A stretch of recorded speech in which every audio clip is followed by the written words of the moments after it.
Davido is actually preparing so hard for the upcoming December. We all know how December is always very crazy in Nigeria with a lot of massive shows. Well, he has many in most of the major cities of Nigeria. I'm talking about Port Harcourt, I'm talking about Abuja, and I'm talking about Lagos.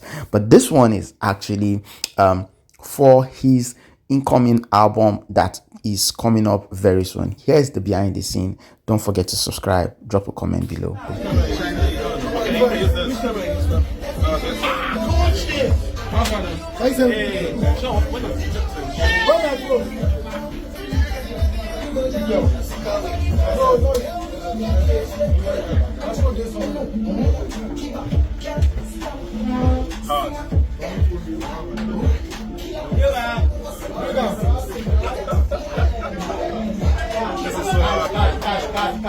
Change card. It's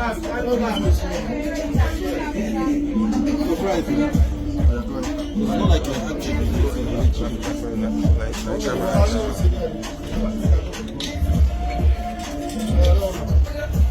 okay, that's right. Not too much. Okay, let me just select like 10 flashes. Some of these.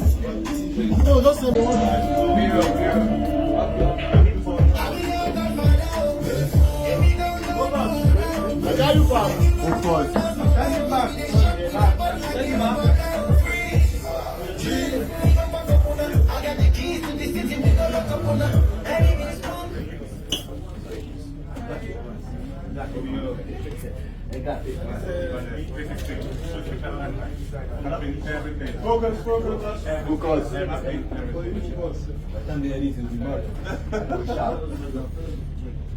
Man, when's the last?